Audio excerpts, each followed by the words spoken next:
All right, we're live from the shop. I got the day off work today and it's time to build some harps. Thank the baby to calm down. So we're just gonna go through. This may be a boring video, it may not. If you look around, I got heat lamps set up. It's pretty cold here in Kansas.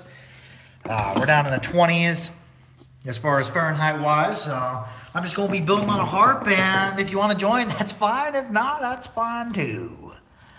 There we go. I got some stock steel I got from the local machine shop. It's 1018 3/16. I also got some stainless, but I have not yet worked with the stainless, so I don't know how that's going to go. I'm more comfortable with just working with steel because it's easier to work with. So we're going to do something where a build where I'm a little bit more comfortable. I do have some bends that are, hey Joanne, what's up? I do have some harps left over from before the move that are pre-bent. We're just gonna go ahead, we're gonna bend some harps. Got template, and I'm starting off by explaining what I'm doing, and I think I'm just going to fall into the pattern of working, and I'm not gonna explain. I'd love to have background music playing, but because of copyright infringement, we won't be doing that. But let's just see what we got going here. Got this little tripod I've got marked out on this piece of wood, my different lengths, my center bends, my inside and outside bends and the ends of them. So I'm gonna make some shorter harps. In the past, I've made one for Dr. Grout, and it turned out fantastic. I don't know if I'll ever be able to replicate that again, but it played very, very melodically. I started using what was, where's my cutter? Hold on, I'll be back. Hey there, dog. Got the dogs in the shop too. But yeah, so I was able to successfully utilize 1095 spring steel with a high Rockwell as reed material. And this may be a boring video, but harp building is work.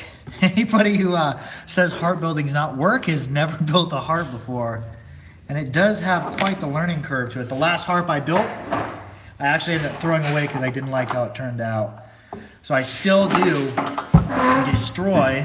This is more awkward to do in front of the camera. I still do have harps that don't turn out well, and I don't even sell them. We're gonna go with some different lengths here. We'll go with a real short one too.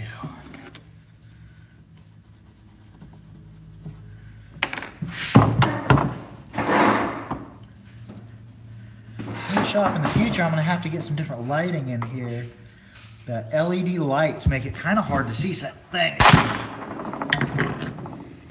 So, two different lengths, and if we see from the end, they're going to be half as long as the difference in between them. Here we have two bends coming out of it.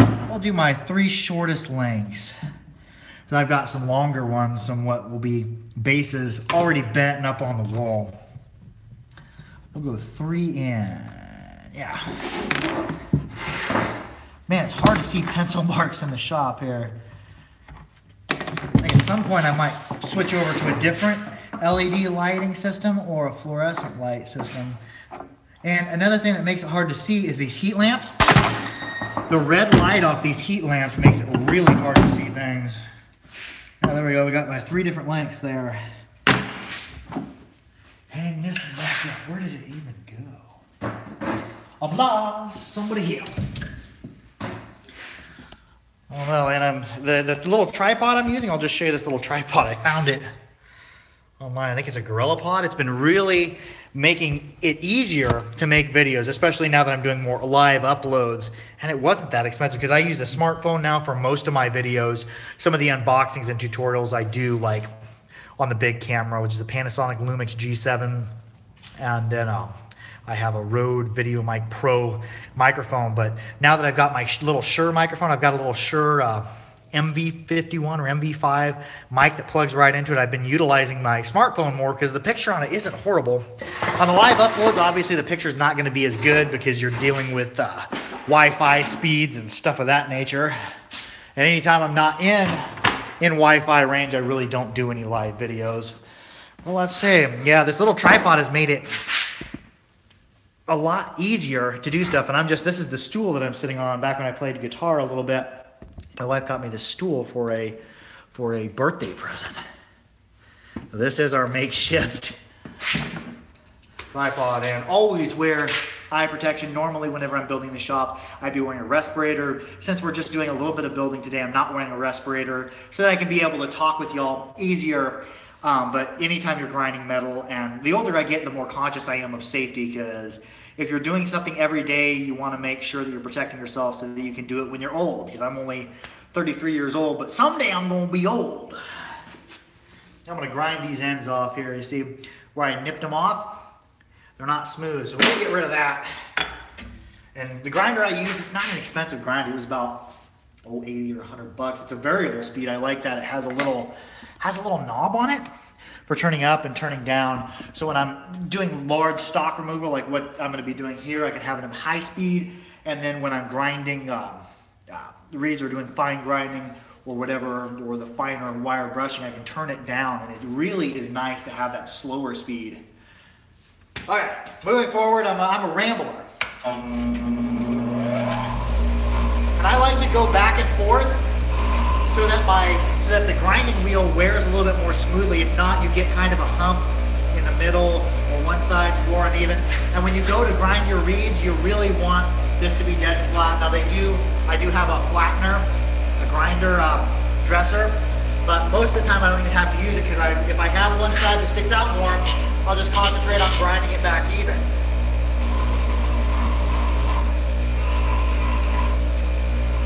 I'll get all the way around, and then I'll just do a slight bevel on the ends.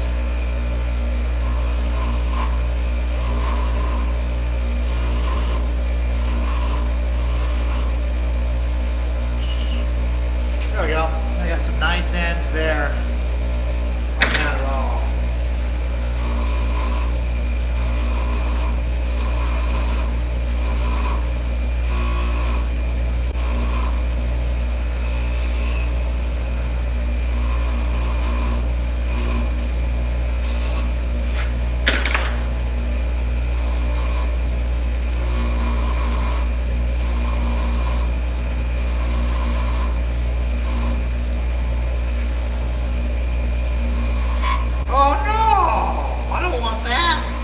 The outside of a harp.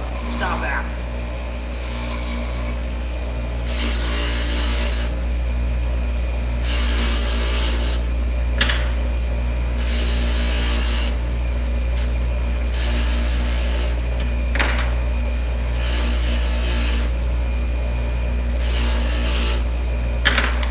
Well, I don't worry. They're kind of tarnished. I don't worry about really removing that tarnish until after I have the harp built, because sometimes I bend, and it's been a long time. It's been, since October, since I've done any bending. Before I moved, I bent up tons of different harps. And hey, Magoo's saying hi. What up, Magoo? What up, good dog? Let me rub metal dust all over you. But it's been a while since I've done any bending on my machine. And even though my machine does make it a lot easier, it does have a little bit of a learning curve to it. Oh, dog, what are you up to, dude? So you may see me mess up some bends, so I'm not going to waste time polishing and buffing these off until I got the harps actually bent. But yeah, before I moved, I knew that it'd be a while before I'd be bending. So I bent up a whole bunch of harps. The shop is such a mess here. Oh wait, I'm getting ahead of myself. I don't know what I'm doing here. I need to mark out my inside and outside bends. I don't know if there's a good way I can do this. There we go. That's better. Now, surprise, surprise, I don't do this for a living. I am not a harp maker. That's not my primary source of income. What I do for a living is I do heating and air work for a local heating and air company. I'm their lead installer and their sheet metal fabricator. So that's my main source of income. I also have a company that imports and sells harps as well, and that's a side venture, but hopefully someday I will be able to completely get out of heating and air. I don't know if that'll ever happen, but we'll just see how the harp rig goes. I'm going to be going to all the major festivals in this area for a couple states around if I can. I'm working on getting money together to order massive amounts of harps. We'll see how that goes. Maybe someday this will turn into a full-time venture. I can be a full-time YouTuber, full-time harp maker, full-time harp store. That would be great. That's my dream, but I don't know if that's feasible yet. But still, I'm gonna work on it as much as I possibly can. Yeah, that is my dream job.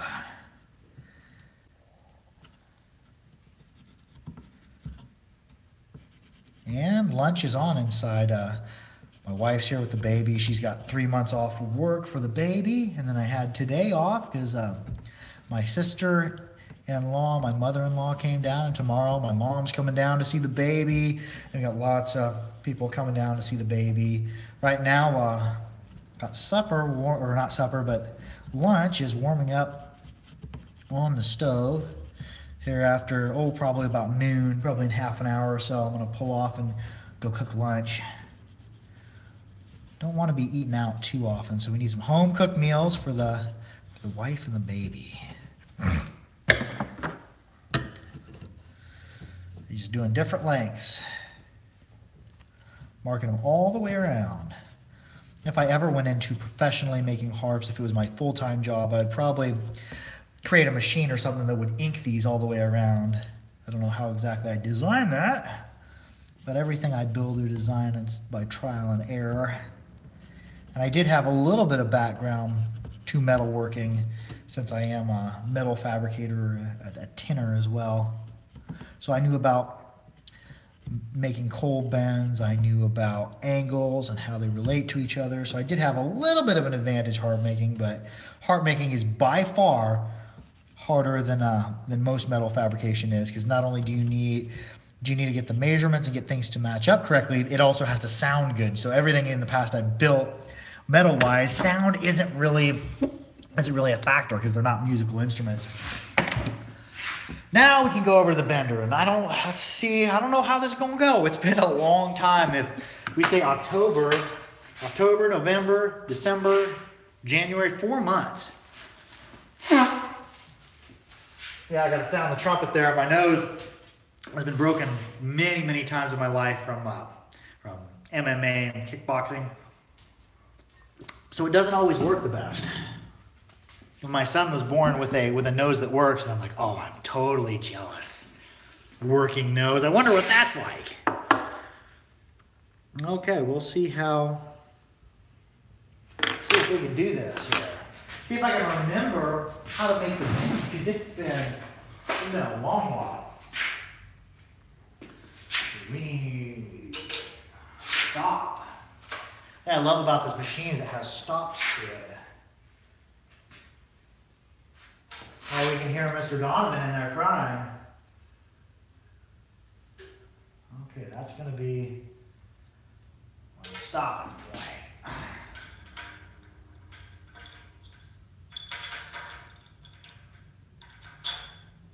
There we go, I got it marked out.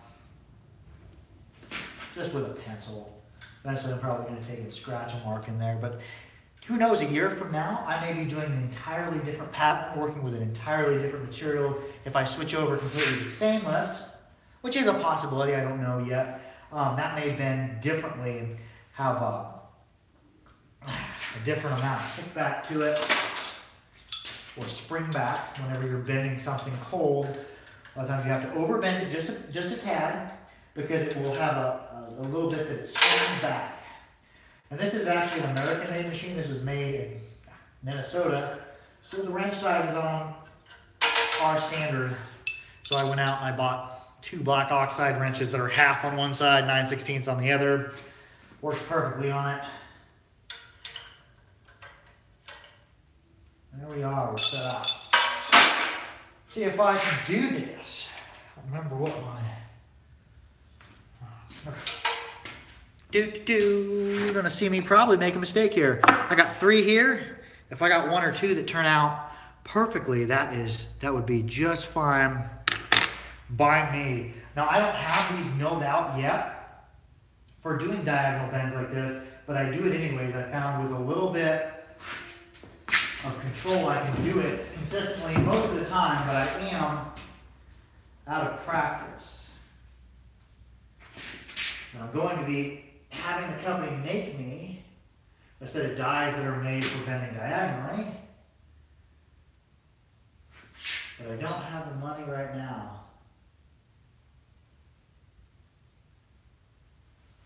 I don't think this is going to work here.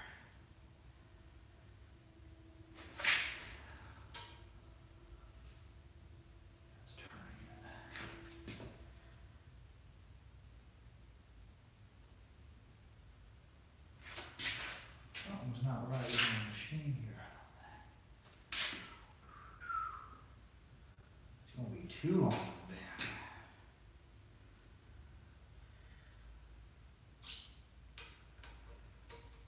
Oh, wait. No.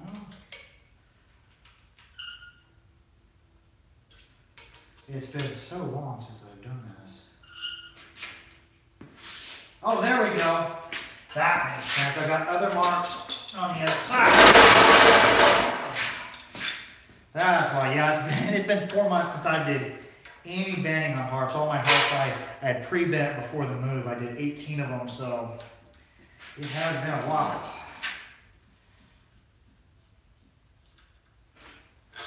Normally I have music going in the background, but not today, not for a live upload. There we go. That looks better. I was looking, I'm like, wow, my stop is set up. That's just going to be too great of a bend. Too big. You almost see me butcher it right off the bat. I may make all 3 of these bends and none of them will turn out just because I'm out of practice, because these dies are not set up for diagonal building.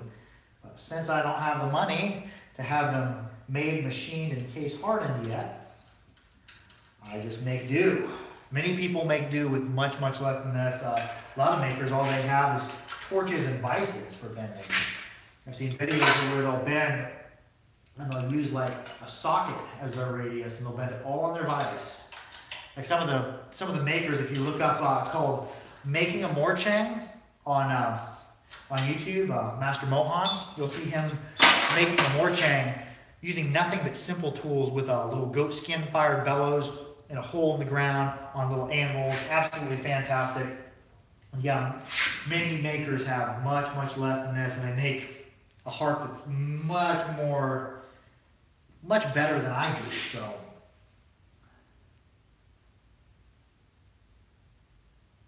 if you're gonna start out building, use whatever you got. This one's not gonna turn out, I don't think. Well, maybe. The way to check it is seeing if it lays flat.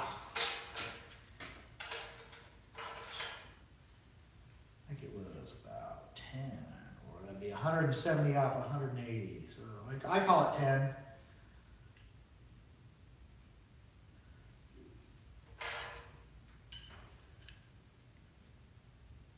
Yeah, that's level. And if it varies a little bit, I can always put it back in the vise and kind of even it out to a certain extent. If one is bent too askew or it's just didn't turn out quite right, I just throw them away, because the stock I use this material is fairly inexpensive, and I don't want to go spending an extra hour straightening something out if there's no chance of saving it. Yeah, okay. See what I have here? I have 2 outside bends. These are going to be my arms, and I'm going to do all 3 of them like that because I don't want to waste time taking the machine down, changing the stops on it. So I'm going to do all 3 like this, making my outside bends, and then I'll make my inside bend that's going to bring them back around. Good way to check this. Oh yeah, if I set it on a flat surface, I can test it. We'll just get right up here. On a flat surface, I can test it and see how it's not wiggling back and forth. I know that's a straight, good bend. Now, if I have it and it's, say, one end's kind of up and I push down, it's doing this motion, which I'm manually doing that, then I know that things are bent out of kilter and I shouldn't even use that piece because it takes so much effort to straighten it back out. And the more you work on metal, the more you make your cold bends, the more you fuss with it, what it does is it's work hardening it. Kind of like the same as if you grab a piece of metal and you move it back and forth a whole bunch of times, you'll notice it starts to get harder and then all of a sudden it breaks. That's from work hardening. And we don't want that to occur.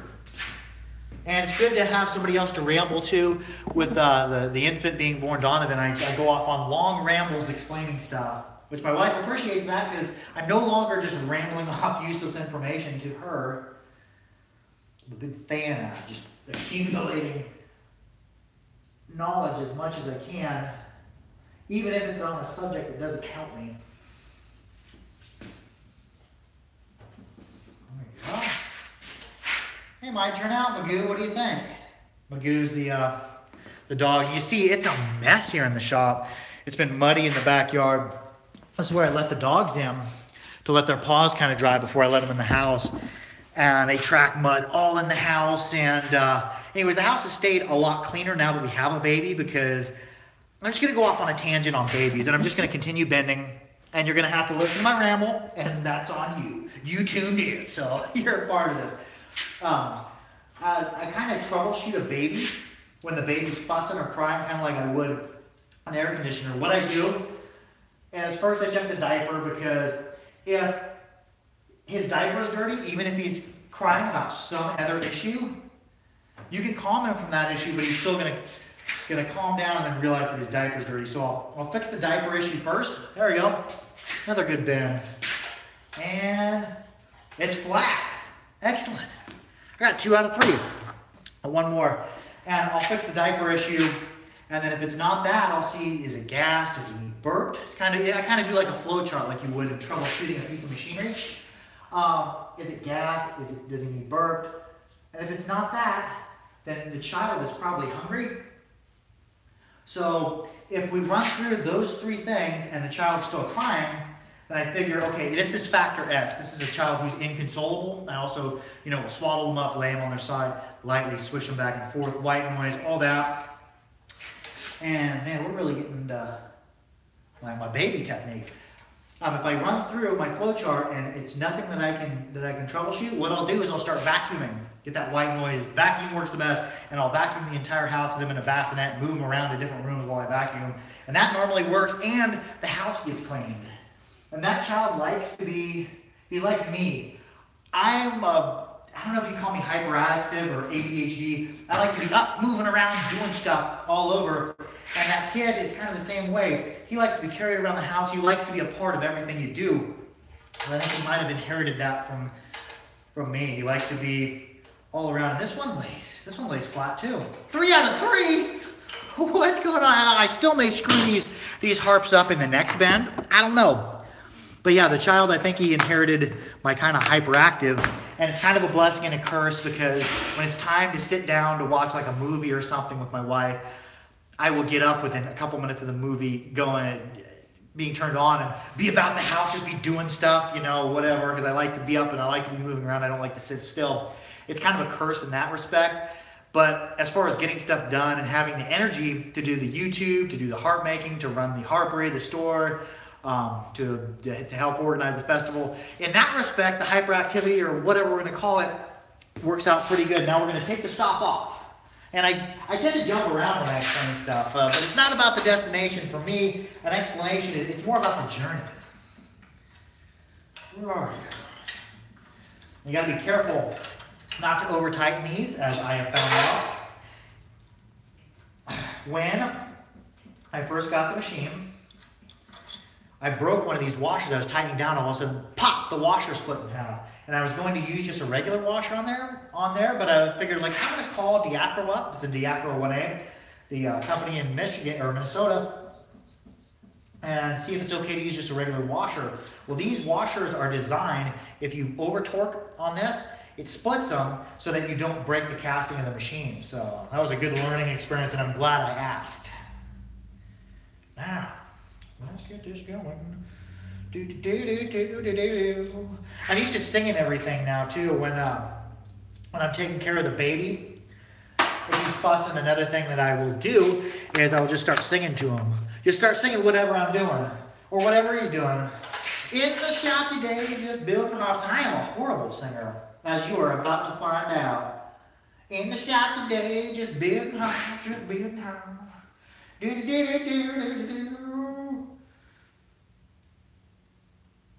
See if I can do this. I'm going to come nearly around. I'm starting to make that inside bend. I'm going to bend it halfway. And some makers have machines where they can, boom, do it all at once. If you look up making of a Jew's harp up on YouTube, Zoltan Szilagyi, a maker of Szilagyi harps, has machines where you can, boom, bend them all at once. Just fantastic machinery. Someday maybe I'll have something like that. But right now I'm just spoiled to have what I have. Move this can here.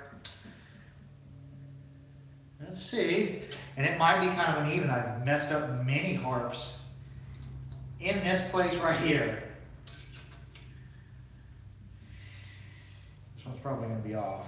Yep. But I think I can fix it. Okay, I was off a little bit. This one side came out just a little bit longer. What I'm going to do eventually is I'm just going to cut that off. And we'll see if I was straight. Now, see? I'm kind of off. That one I may not even use.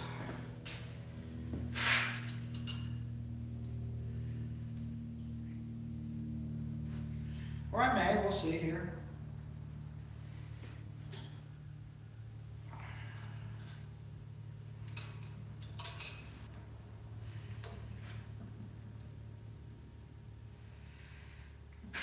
Sure, down all the way.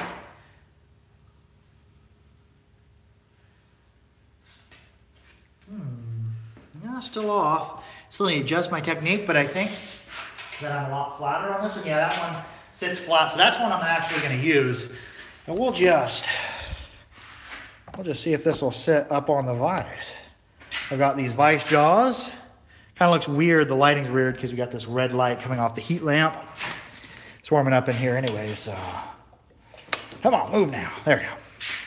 Got these jaws that I had milled out, so I can more easily adjust these together.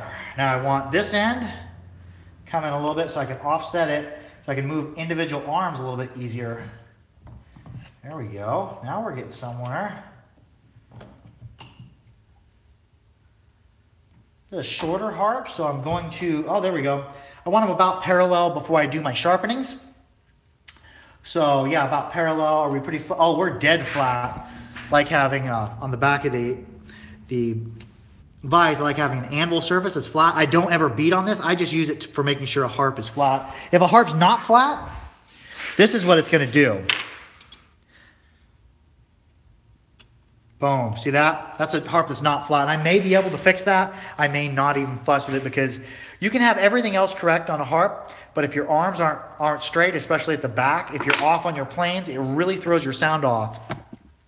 So I got this one. They're parallel now, and I go a little bit more narrow on a shorter harp because I don't want that reed rigidity on a shorter harp quite as much. I'll take and I'll buzz this off. I would normally do all these at once, but we're just going to go a little bit out of order so you can see. I need to even those up. Yeah,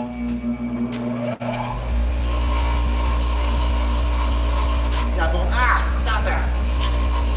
Back and forth, back and forth, back and forth. I want my wheel to wear evenly. And I hope the sound is good. I'm not using my really good microphone that goes on this. Now it's getting a little bit hot. I'm going to cool it down right in front of the air coming off of my wire wheel.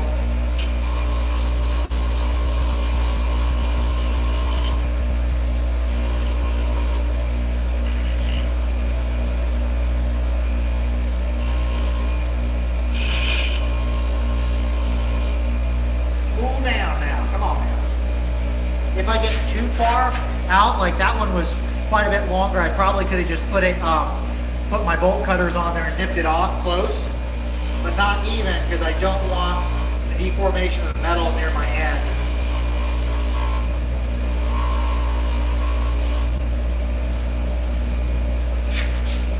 And I try to take a lot of time to stop and look and hold things up to the light, because that's where you find your deficiencies. That's where you find if you're messing up, holding up the light, looking at it, looking down and putting on flat surfaces, not getting in a hurry.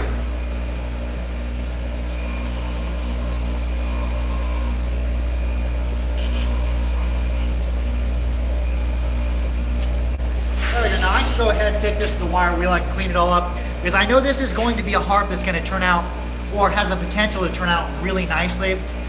Got my ends even. I'm bent straight.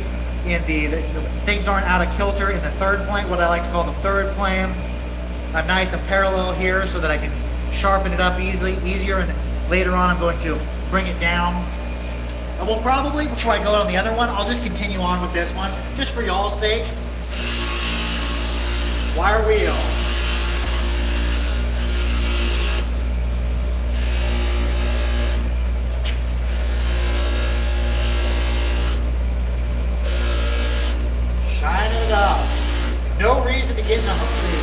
harps.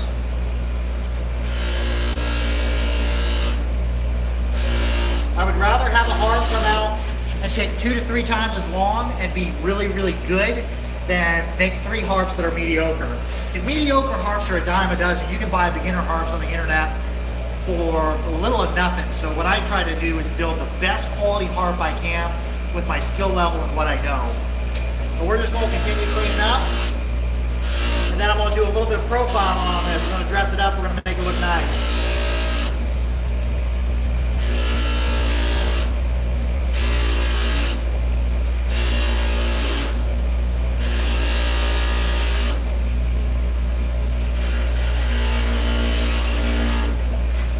You got to be really careful doing this that your harp doesn't get sucked down into there, because that nicks stuff up. That's never good.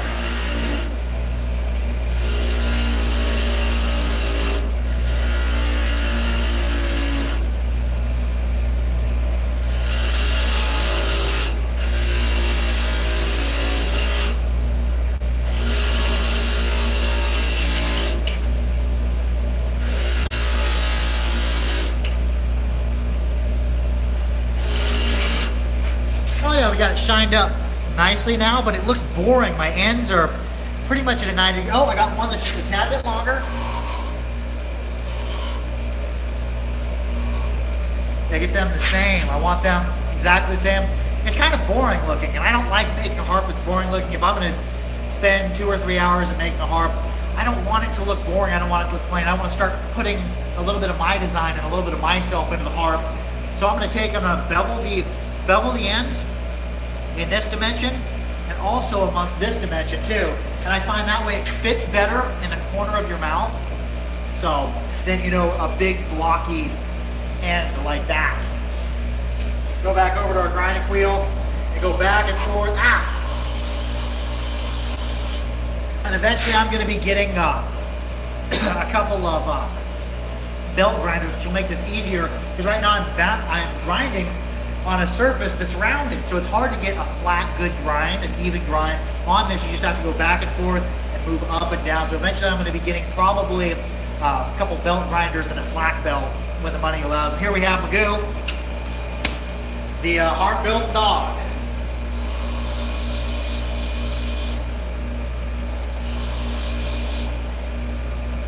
There we go. I've started my bevel. I'm just going to start it like at a 45. And I'm going to do both of them like this, because I want to do that first before I go rounding it, so that I can round them consistently. If I start off rounding one and rounding the other, it's going to be hard to take off an even amount and make everything come out looking correct.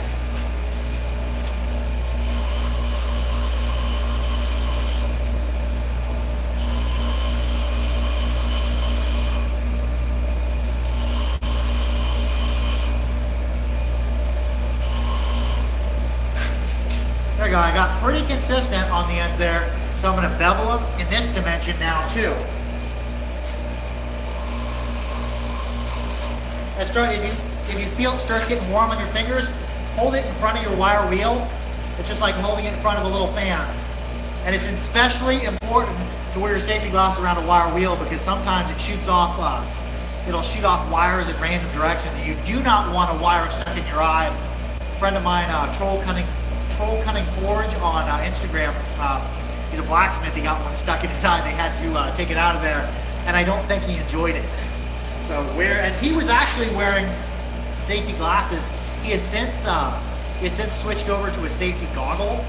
I think he went with DeWalt because he was having problems with fogging up. But eventually, I'm probably going to be switching over to safety goggles, because if you do enough wire wheeling, eventually one's going to probably make its way in. But right now, I'm playing the odds of just wearing safety glasses.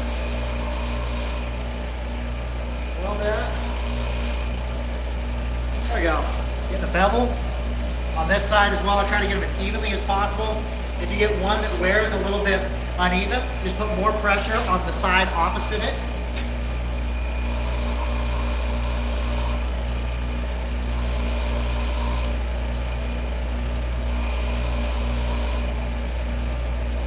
Now that's entirely livable there. They're just faceted. But I'm going to go ahead and I'm going to take it a step further. Now that I know that all these dimensions are pretty well even, I'm going to start taking it back so it looks like a beak I think that looks better and it fits better. Just go back and forth, back and forth, back and forth.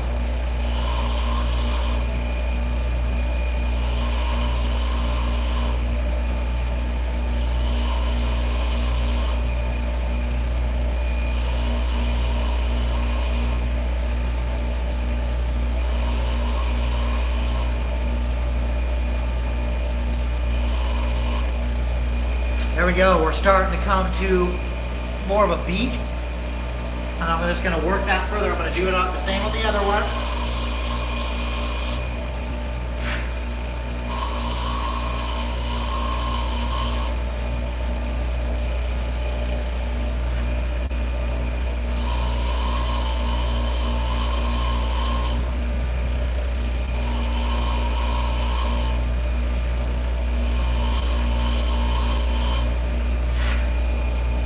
Let's get better there. Ooh, hot. Not hot, but too warm for me to hold, so I'll cool it down a little bit. I know a lot of people are gonna say, well, I have this little water pan right here, why don't I use my water pan? Well, what ends up happening if you use water, hot metal dipped in water rusts really quickly. I would like to keep my heart pretty much rust-free the whole entire process. Like when I pull off to cook lunch, I'm probably going to slap just a little bit of coconut oil on this, let it sit. When I come back, I'll clean it off thoroughly, because if you try adjusting bends when they're oiled, things tend to slip a little bit more. So yeah, I don't use water to cool off. I like to use the air because I don't like the flash rusting that occurs.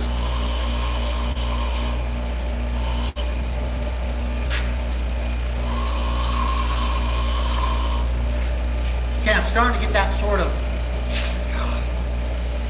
bird beat going on, which that's going to be more pronounced when I close and do my correct taper. Now I want to beak it in this direction too. And I'm going to roll back and forth. I don't want to just be working in 2 dimensions. I want to be working in the 3 dimensions, tapering it proportionally. Now rolling that out. Take a little bit off one side, take a little bit off the other, and just stop and look at it. It's like we're giving our harp the final trimmings in its haircut, so we don't want to go too far with things.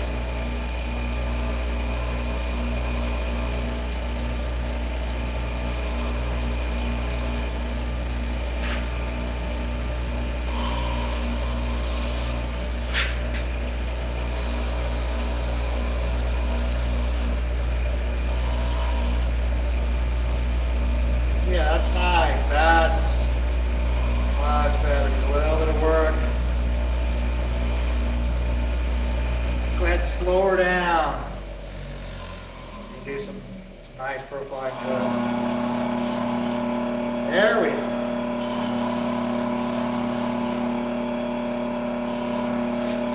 go. That's what I'm talking about. Now I've only done the top.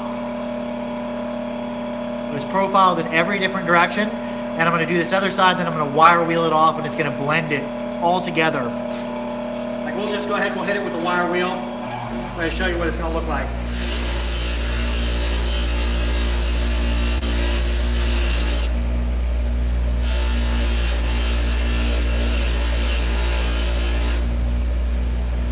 Oh yeah, there we go.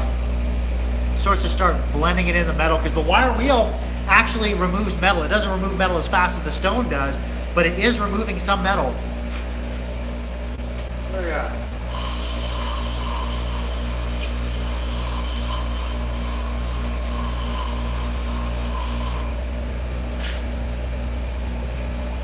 Always stop, always look at the harp. Hold it up to light. Take a gander at it. See what it's doing. Get back now, right? Cool her down a little bit.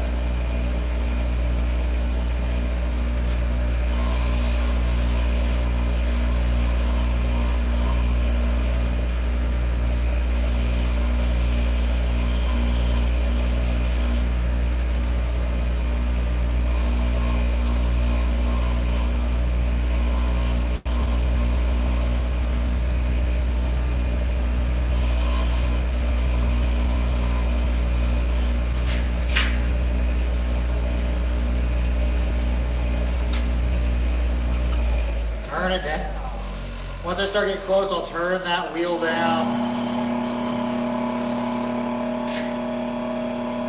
Look at it, look at it, look at it, look at it. I'm going to fix a little bit more on this one.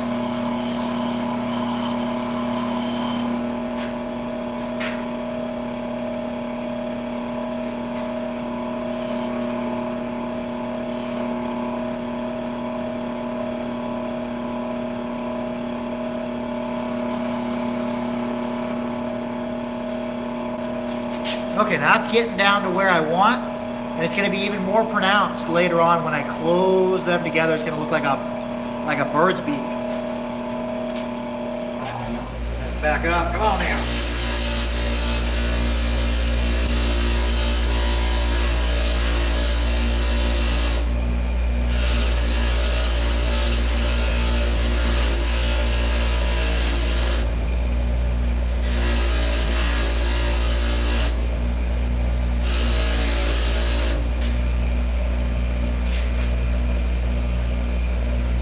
I can live with that.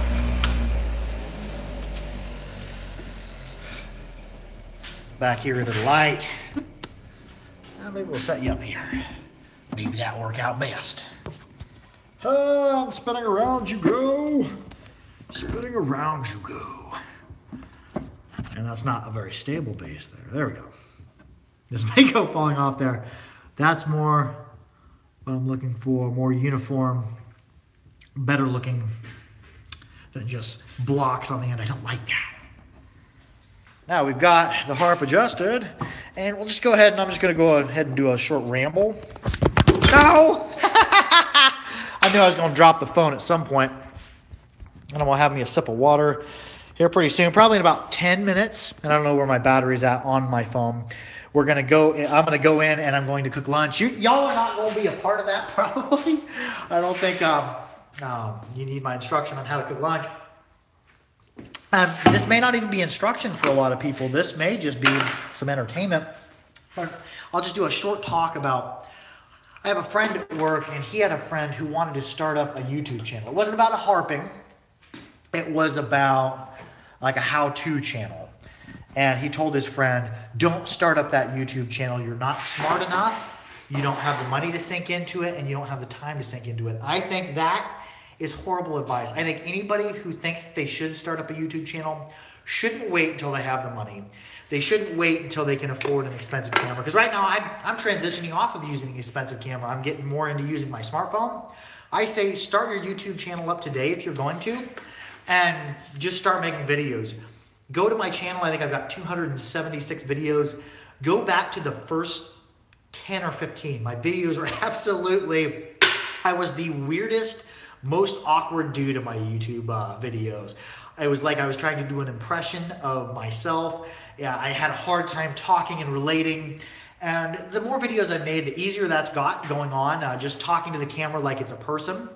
So that your audience can relate to you, because you don't want to be like there, like you're reading a script in an 8th grade play. But in the beginning, you're probably going to be like that, because I'm a pretty awkward dude, pretty weird dude in general. So I think any of you who are out there that think that you're going to start up a YouTube channel, for whatever reason, don't wait till you can afford to buy a camera. Don't wait until you think you are good enough. Don't ever think that you're not smart enough, because I'm not that smart of an individual. And the channel's actually, it's growing quite a bit. I checked out last night. We just passed 500,000 minutes of watch time. That's thousands and thousands of hours people have started watching the channel.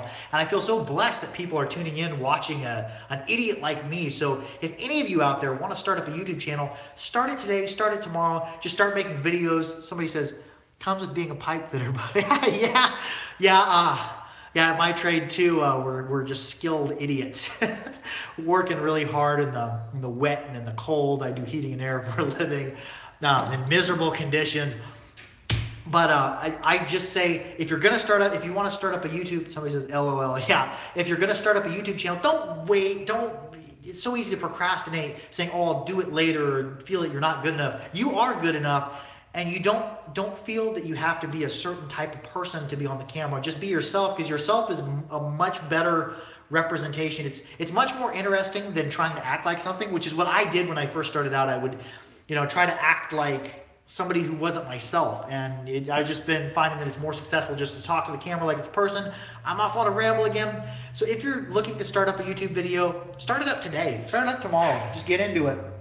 Okay, we have this here, we're gonna do a little bit of sharpening. I don't know where my battery's at, or we've been on for 45 minutes. I think I'm gonna go 5 more minutes, then I'm gonna go cook lunch. Or actually, I'm gonna go heat up the stove a little bit more. I'll be right back. Stay right there, don't go anywhere. Or go somewhere. Take yourself a drink break, go use the bathroom.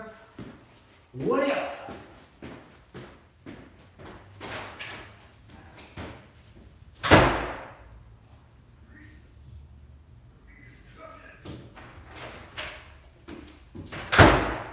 Okay, I'm back. Heated it up a bit. We're just gonna touch base on a little bit of sharpening. I like having a vise that turns. A while back I was able to afford, or circumstances arose where I was able to purchase a much, much better vise. This is a Wilton.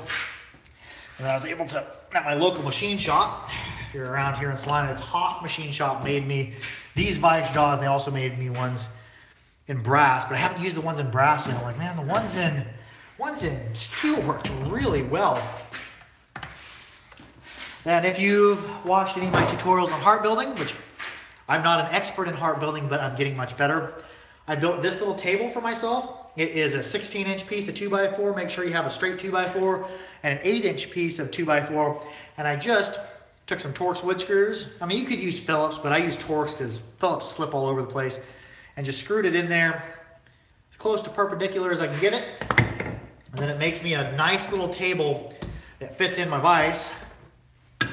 Then, I haven't gotten acclimated quite to the new shop and where all my tools are, because I did some reorganizing, restructuring. Then I took a piece of 2x4 and I actually used just a 4-square file. There's probably a better technical name for this type of file, but it's just a coarse file that's square. This is a cheap one. I've got some better files as well, some Nicholsons, and I just use that to go around. We see that. That allows me to do my sharpening of my decks while clamping it. And be careful. Some expert makers have told me, don't clamp your harps like this because it'll deform them. I don't have any other way to clamp my harps in place to sharpen them and work the decks. So I do this, but I do it gingerly. I don't apply a lot of pressure, because they're absolutely right. If we go applying undue pressure, we're gonna start warping our arms up, and we're gonna have to correct that at a later time. And correcting when your harp warps can be challenging depending on which way it warps. Now I'm just gonna go along here, and I'm taking the file, and we already have two 90-degree angles of our decks lined up like this. I'm just doing one, and I'm slightly rolling the file into it so that I'm just really sharpening the edges, because if I just place it flat on there, I have to remove a lot of metal before I get down true. And after I do that on 4 different sides, a lot of times things are uneven, and then we have